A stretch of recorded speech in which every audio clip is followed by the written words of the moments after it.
Rebonjour, on se retrouve de nouveau sur l'agora des comités d'entreprise à la Friche de la Belle de Mai, dans le superbe lieu de la cartonnerie.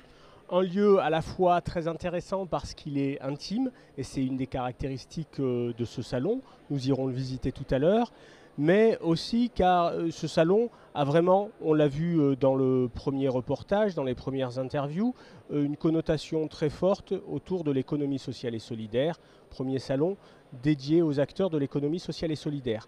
Pour continuer notre discussion et notre exploration sur cette thématique, nous accueillons Manon Lambert, responsable de l'Observatoire à la Chambre régionale d'économie sociale et solidaire PACA, pour parler un petit peu de l'ESS en PACA et du lien avec ce salon. Bonjour Manon. Bonjour Sam.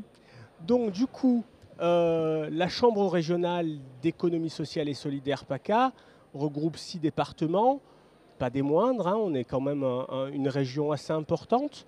En gros, pour ceux qui nous suivent, l'ESS en PACA, c'est quoi? Alors l'économie sociale et solidaire en région Provence-Alpes-Côte d'Azur, c'est plus de 160 000 emplois. 17 000 établissements employeurs qui sont dans tous les secteurs d'activité. On retrouve principalement l'action sociale, mais également la santé, les services d'assurance, de banque, l'environnement, l'éducation, le sport. On retrouve beaucoup d'activités sur l'ensemble du territoire régional. Et ce sont des entreprises au plus près des territoires et implantées sur toute la région. Et juste pour aller un petit peu plus loin dans le panorama, sur les 6 départements de la région, est-ce qu'il y a des accents, des présences thématiques, sectorielles, en nombre d'activités? Comment ça se répartit sur ce territoire dans les grandes lignes? Alors on a le département des Bouches-du-Rhône qui, en termes de démographie, est le plus important de la région. Et c'est la même chose pour l'économie sociale et solidaire. En nombre d'emplois, il y a une forte concentration sur le département des Bouches-du-Rhône. Par contre, en termes de présence dans les territoires alpins, les territoires ruraux, on a presque 20% de l'emploi privé de ces départements alpins qui concernent l'économie sociale et solidaire. Donc on a quand même un poids très important dans les milieux ruraux. Ce qui est pour les non-initiés quelque chose d'assez important par rapport aux moyennes nationales. Oui, tout à fait, c'est important. On a des départements des départements ruraux avec de fortes présences par rapport à l'échelle nationale, oui, tout à fait. Et en termes de volume d'emploi, avec 160 000 emplois, on est la 3e région de France en volume. Après l'Île-de-France et Rhône-Alpes.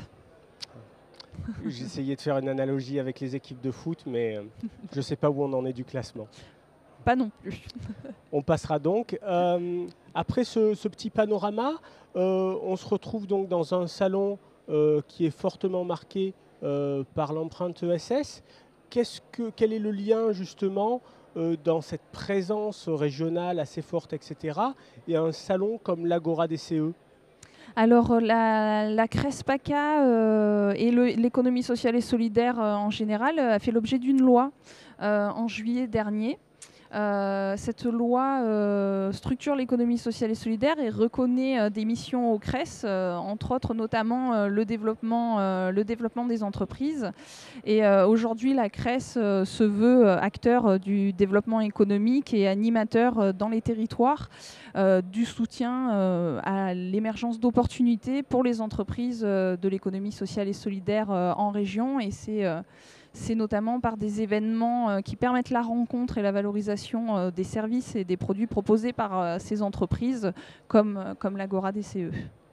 Et du coup, ça se traduit comment? La CRES a une fonction d'initiateur, une fonction de production, une fonction de mise en réseau, d'accompagnement. Comment elle se positionne par rapport à ces entreprises? Alors la CRESPACA met en réseau, notamment par l'adhésion de structures régionales.